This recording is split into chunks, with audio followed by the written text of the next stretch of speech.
disaster risk management.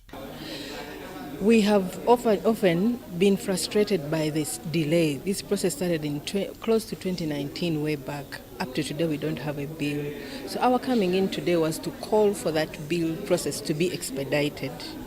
Catherine Ahimbisibwe, Acting Commissioner, Disaster Preparedness and Response, and Pamela Komujuni, the Senior Disaster Management Officer at Office of the Prime Minister, introduced the Draft Disaster Management Bill 2023, highlighting its potential to establish a solid legal foundation for a comprehensive disaster preparedness, response and management in Uganda. Even with those existing ones, we still need that overarching framework which actually is able to consolidate what is existing but also strengthen the gaps, especially when it comes to areas of enforcement.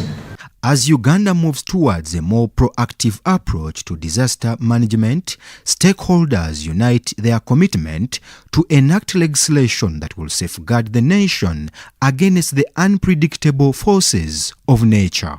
Brian Tumwenebiaruhanga, UBC News. Parliament has unanimously objected the move to merge the Uganda National Information Technology Authority with the Ministry of Information, Communication and National Guidance. The MPs based on the justification that the information supporting the merger was insufficient. In a heated marathon session, the MPs agreed to collapse the bill despite the efforts by the Minister for Public Service, Muruli Mukasa, to withdraw the bill for more consultations. Mukasa questioned the urgency of Parliament to end the legislation contrary to the Cabinet's decision. However, Minister Muruli Mukasa is optimistic that the NITA-U Amendment Bill of 2024 will be returned to Parliament. I don't want somebody to go and say there was no quorum. We have the quorum. A wide range of observations from the Parliamentary Committee on Information, Communications and National Guidance saved the Uganda National Information Technology Authority, NITA-U, from being merged with its mother ministry. The committee further examined how NITA-U affects the national treasury, national mandate, how it performs, and its importance in the role of achieving government development goals, and whether this role is being performed by any other entity.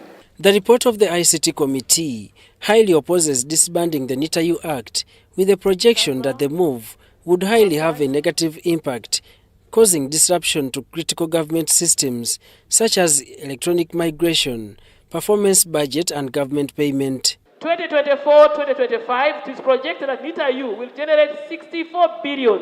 The House caught government offside on information to demonstrate the financial drain caused by NITA-U on the consolidated fund, demonstration of roles between the Minister of ICT, UTCL and NITA-U, and claiming that the government, before the establishment of NITA-U, failed to deliver the respective functions.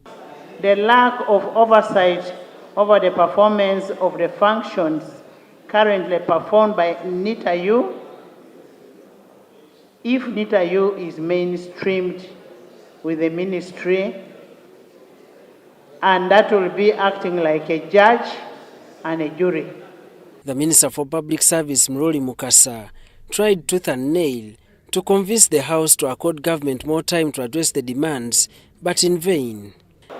We need more time to gather all that evidence that is required, so that the committee can have there's a procedure matter.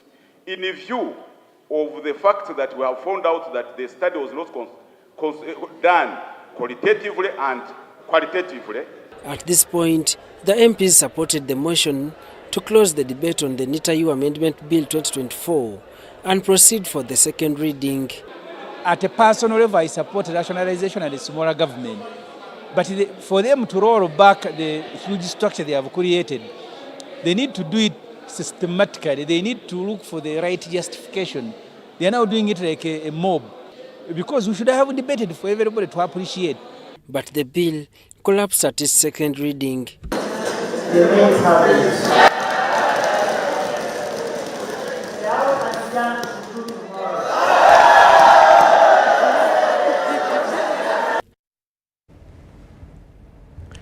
The Minister for Health, Dr. Ruth Acheng, has received ICT equipment worth 62,000 euros for disease surveillance donated by the European Union and BMZ to be coordinated by Intergovernmental Authority on Development, IGAD.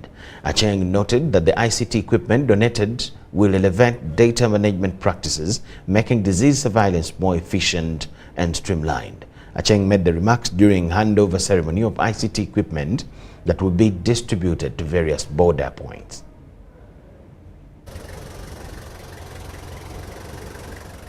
The Ministry of Health has received ICT equipment worth 62,000 euros for cross-border health facilities to enhance the preparedness and response efforts to pandemics in IGAD member countries. Dr. Ruth Acheng, the Minister of Health, noted that the donation will bridge the gaps of inadequacy of ICT tools needed by the frontline health workers.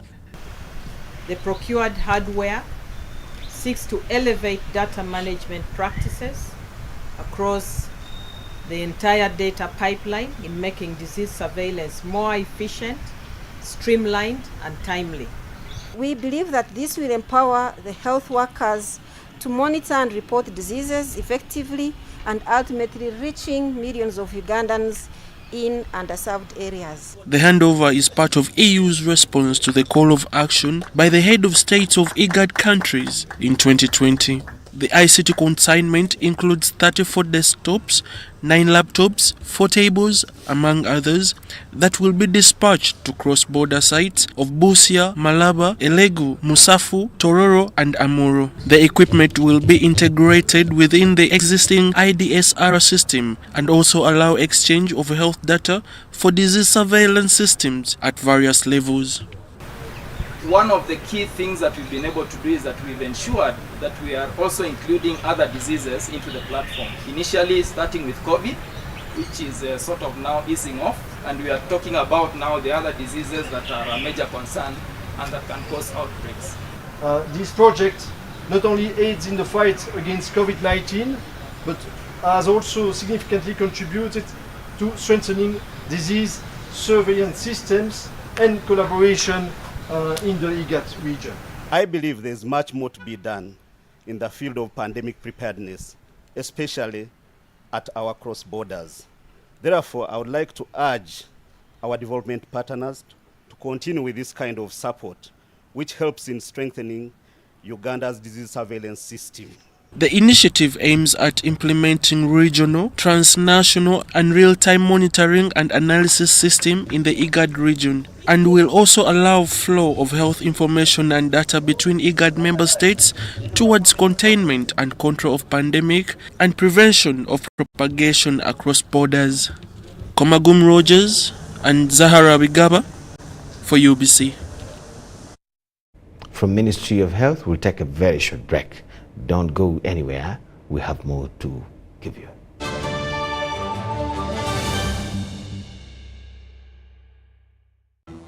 Fred! Osmosis. Freddy! Fred Dollar! My boss, CEO Inojo, the general of generals, the conqueror of conquerors, the first and the final, the sky above the skies, the promised land, the terms and the conditions, the international king crocodile, the source of the Osmosis. Nile. I don't have money today. Just take a polite loan of 200k to stock on my shop. The signs and symptoms of success. The bank commander, not the bank teller. Why hassle for a loan when you've got MTN Momo? We're sorting it. Use the Momo app or dial *165*5# for all quick loans. Choose from the different loan options from our partners and get one that works for you. Together, we're unstoppable. The government of Uganda and the Uganda Bureau of Statistics is calling upon all stakeholders such as the chief administrative officers, city mayors, resident city commissioners, city clerks, city and division councillors, wards and LC chairpersons, as well as the residents and business communities to cooperate with the UBOS field teams as we embark on advanced preparations to conduct the National Population and Housing Census on the 10th of May 2024. The census will be a 10-day exercise to obtain statistical data and information that will be used for planning and policy formulation, including information on 1. How many we are, 2. Where we are, 3. How we are living, 4. What we own, and 5. Where we access services from. The Uganda Bureau of Statistics has now started listing of households and mapping in the 11 cities of Arua, Fort Portal, Gulu, Hoima, Jinja, Lira, Mbale, Masaka, Mbarara, Soroti, and in the Greater Kampala, comprising of Kampala, Wakiso, and Mukono districts. For more information, please call 0755 342 128 or 0773 342 128. This message is brought to you by the Executive Director and Census Commissioner, Uganda Bureau of Statistics. Census 2024. It matters to be counted. Have you packed more of it Harbour jelly and Harbour soap? Yes, we packed. It will protect your skin from skin rashes. More of it pack. It is a new improved more of it Harbour jelly. So soft and smooth. It is a more of it Harbour jelly. Tell me, kids, the scent. Any irritations? No more rashes and irritations. Movit Harbour Jelly and Harbour Soap is rich in natural herbs for a smooth and glowing skin. Movit All Day Confidence. Hi Fifi, how are you? I'm fine. Baby, whenever I eat chips and chicken, I feel stomachache, joint pain and body weakness. My dear, go to MX Nutrition Center and learn the best food for your body. And get treatment according to your blood group. Are you sure? Yes. By the way, do you know your blood group, genotype, and how much you need to exercise? Come to Timex Nutrition Center for professional advice on how to manage your health and immune boosting. At Timex, we treat diseases like diabetes, arthritis, ulcers, obesity, pressure, and many more. For details, find us at our headquarters in Kampala on Nasa Road, Conrad Plaza, 2nd floor. We also have a branch in Barara, or call us on 0758 819952 or 0778 288361. Timex, be your own doctor.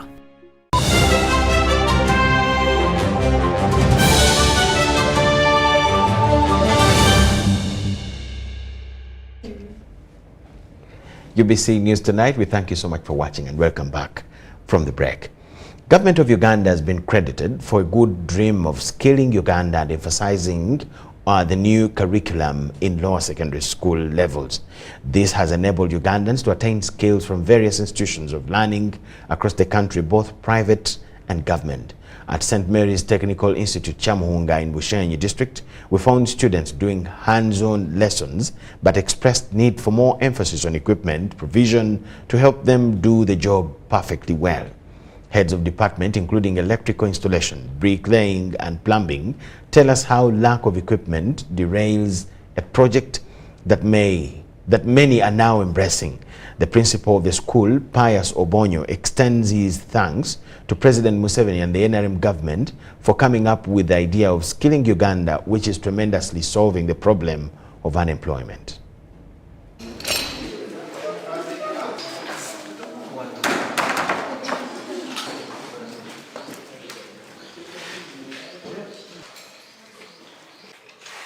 Like modern vehicles, the vehicles we have here are few. So if it can offer modern equipments like welding machines, like lathe machine, the milling machine, the grinding machine, and the I really want to thank the government so much for coming up with the program of skilling Uganda. Personally, I went through that program of skilling Uganda. I passed through technical education just from my primary. And to me, I know much about how it has helped me. If I could not pass through technical education, it would be very hard for me to reach the level I have reached now. It is because of that. Currently, for us, we are aware of the number of graduates that are being produced in the Ugandan universities. Almost over 40,000 graduates are being produced annually. And out of this, you find that the world of work, the world market is only able to provide around 8,000 works annually. You bring to 5 years, there you will know the state the country will be at. But with the technical education, even without the government employing you or you not being employed by any other private organization, you will be able to employ yourself. You will be able to do something and get money. Local leaders in the Albertine Regional Water and Environment Management Zone that include districts of Kamwenge, Bunyangabo and Kasese, among others, want government to increase the budget for environmental management for meaningful interventions. The RDC Bunyangabo, Joshua Masereka and Kasese LC5 Chairman Mohindi Elifaz Bukambi contend that without adequate funding, efforts for environmental conservation will continue to bear meaningless results.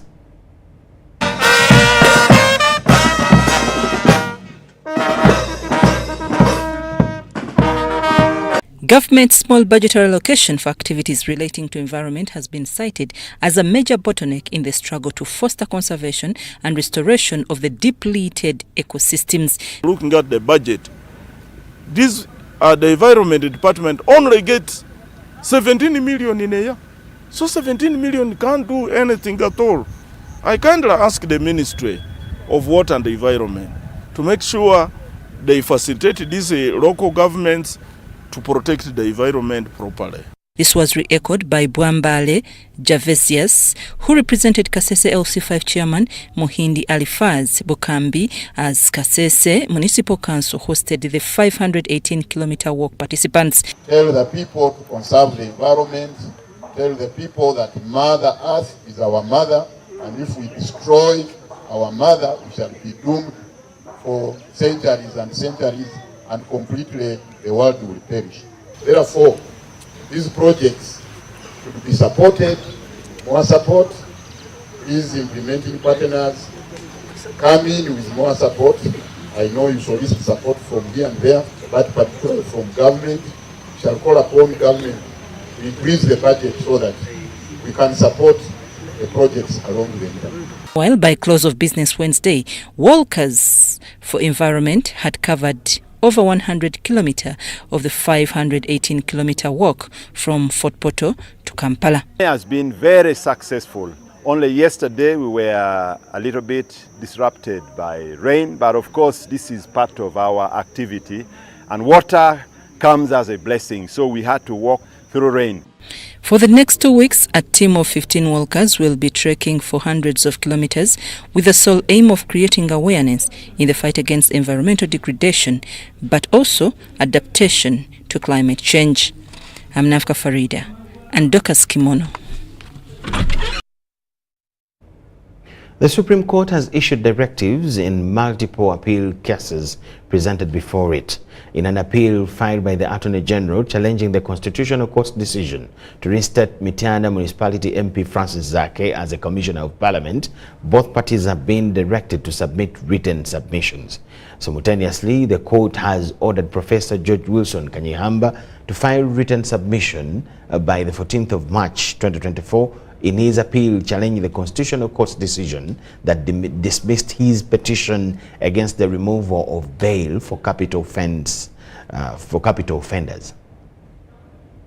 To submit written submissions. That the appellants should file their submissions not later than 14th of March, and we should also file ours by 28th of the same month. There was no clear provision on which they anchored their decision. If you looked at the ruling, or rather the judgment of the Constitutional Court. In the Constitutional Court, the majority decision ruled that the then Speaker of Parliament, Anita Mong, violated the principles of natural justice by not recusing herself in the matter in which she was a complainant. We are here to make sure that we get the justice that we need, and we assure that even Ugandans, they are making sure that Parliament is accountable to the people. Other cases that were conferenced included Professor George Wilson Kanyaihamba's appeal, who is challenging the Constitutional Court's decision for dismissing his petition against the removal of bail for suspects in capital offences. Representing himself, Professor George Wilson Kanyaihamba informed court that he had already filed his submissions, but the submissions were objected by the Attorney General's office. That if they are lost in the forest of this court, we shall go and prepare amendment, and within 2 or 3 days we shall submit the same, because this honorable court had graciously allowed us to submit our submissions. In her ruling, Justice Person Knight Tuhaise ordered Professor George Wilson Kanyaihamba to file written submissions by March 14th. The respondent will file and serve written submissions in rejoinder, rather in reply, together with authorities by 28th March 2024. Then the appellant will file and serve written submissions in rejoinder, if any, by 8th April 2024. The Supreme Court will also reconstruct a new panel to deliver judgment in the case filed by the Attorney General against the former NACA Member of Parliament, Micheal Kabaziguruka.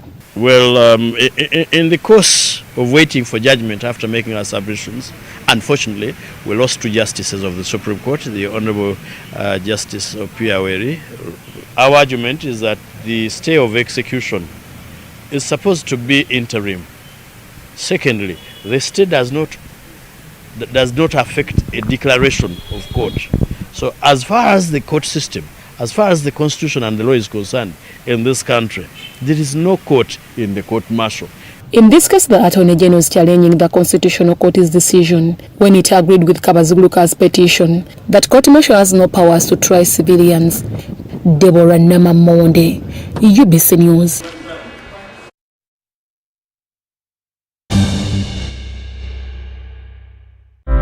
Ebiseera by'okuzzaayo abaana mu masomero tebiteekwa kukaluubiriza n'akatono. Eno kusimba nnyiriri mpanvu keno kalipagano ka bidduka. Simanya kuzunga na banka siripsi. Kati osobola okusasula school fees z'omwana wo ate n'okola n'ebirala ntoko ku ssimu ye ey'omu ngalo. Ekikola kyangu nnyo. Nyiga bunyezi *5*8 ogoberera ebikulagiriddwa oba okozese app ya MTN Momo. Ate kati okola ki olwaleero? MTN Mobile Money Uganda Limited erunganisibwa banka enkulu eya Uganda. If your dream is to study abroad and explore new horizons, mark your calendar because the Africa Students Education Fair, in collaboration with WR Education Placement Consultants, proudly presents the 14th Annual Africa Students Education Fair on the 1st and 2nd of March at the Sheraton Hotel, Kampala. Interact with representatives from world-renowned colleges and universities, explore study abroad options, and dive into a world of endless opportunities. Don't just dream about it, make it happen. For more information, call us on 0702-628-446 or visit our website asafevents.com.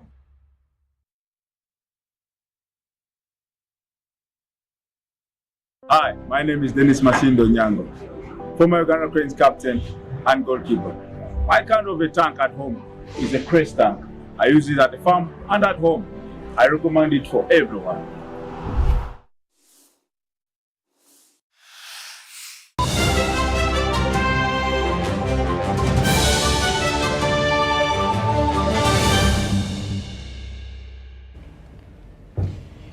Uganda has achieved a significant milestone as it is removed from the Financial Action Task Force grey list, marking a pivotal moment for the nation's financial integrity and international standing.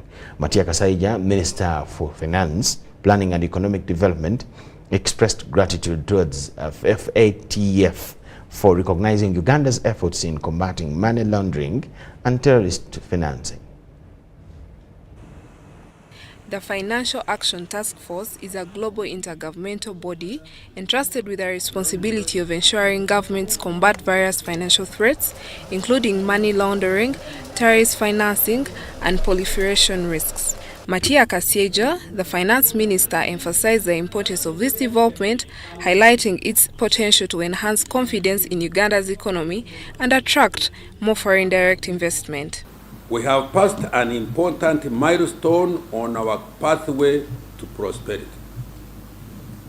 Uganda is off the FATF grey list, and our financial system is growing from strength to strength. Let us celebrate this achievement and continue our efforts to deliver socio-economic transformation for all Ugandans. During a plenary meeting held on February 23rd in Paris, France, Uganda's satisfactory implementation of all identified deficiencies led to its removal from the list of countries at risk of illicit money flows. When the assessment was done on Uganda, there were some deficiencies which the minister outlined, to which the government of Uganda was working with FATF to ensure that those weaknesses are addressed. Just like the minister also indicated, some of them required amendment of our laws, putting in system capacities to train our staff, both law enforcement, and also to ensure that the issues we are raising of beneficial ownership, the ultimate beneficiaries of the companies are known. All these reforms have been done. Henry Musasizi, State Minister of Finance for General Duties, underlined that failure to address these deficiencies would have posed a risk of Uganda being blacklisted. The dirty money cannot be allowed to pass through our system. We have a task force, the anti-money laundering task force.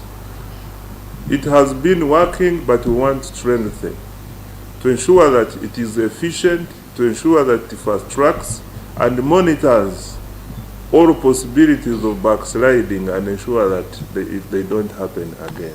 With Uganda now off the grey list, the country pledges to maintain its positive momentum by implementing a post-grey list strategy, ensuring continued progress in combating financial crimes. This development signifies commitment to upholding global standards of financial integrity. Hosanna Inamani for UBC News. Lightning has caused significant harm to people's lives and assets in Uganda, prompting the need to embrace advanced technologies that ensure maximum safety against lightning strikes. Nick Sweeting, the commercial manager for applications technologies from Spain, addressed government officials from the Ministry of Works and Transport and other architects. He appealed to the Ugandan government and stakeholders in the construction sector to adopt the app called Earthing and Lightning Technologies to protect major infrastructures such as schools, hospitals and large buildings from lightning and its effects. Company, it's a Spanish company that's got local presence here. This company is giving us new technology regarding earthing. To protect buildings against lightning strikes. So what next is we want to work with the main architectures, people who design buildings, to ensure that there are certain codes involved or required by the builders.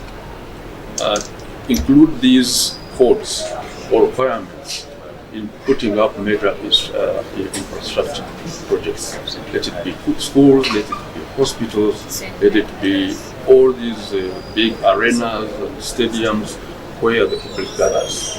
If we see that there is an elevated risk, then we invite respective stakeholders to find a way of mitigating them. In regards to the government point of view, but as well as any other sector clients, would be to looking at moving ahead with the times, which quite often until you made aware of newer technology and what's available, it's not something that you can adapt, which is why we have to carry out these sort of workshops that we're doing here today in Kampala, in order to learn what's available on the market, to know what the benefits are, but also to perhaps look at misconceptions in terms of thinking that new technology brings about something which is an increase in cost.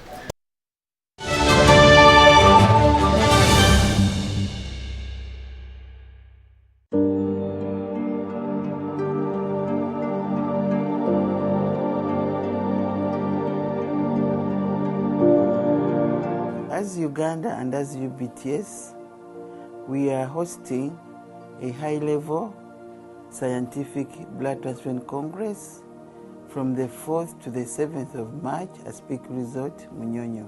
I call upon everybody to come and attend this important congress where we shall share knowledge, expertise, and new innovations in the field of blood.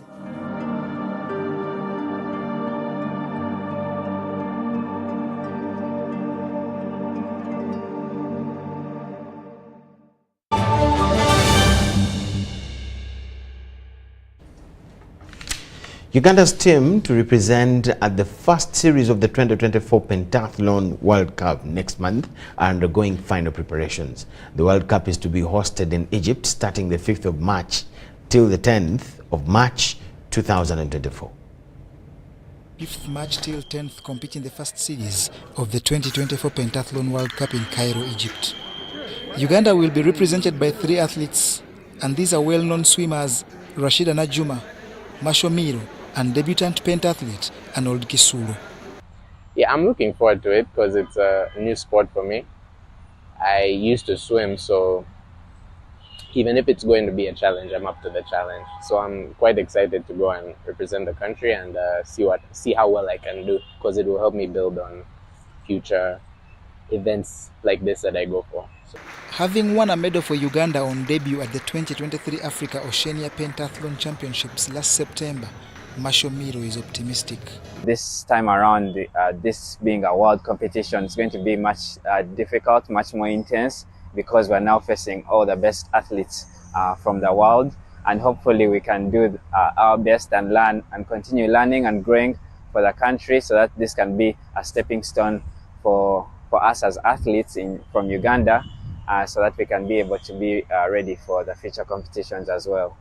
Pentathlon comprises 5 different disciplines in swimming, fencing, horse riding, shooting, and running.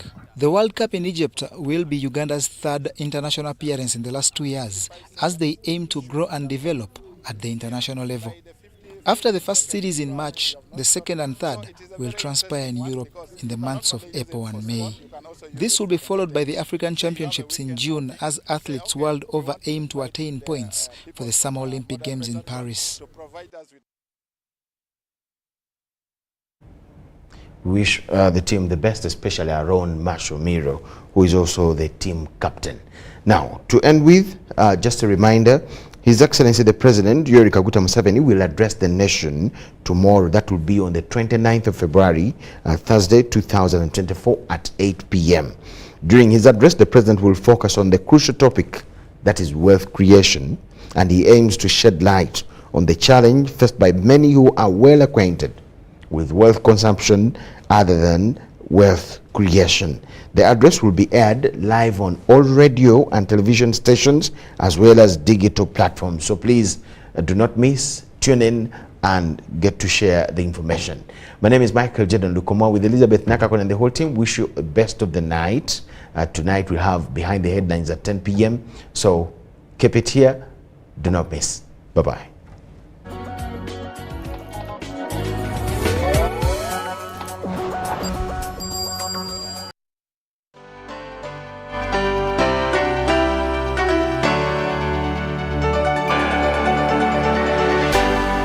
UBC, inspiring Uganda.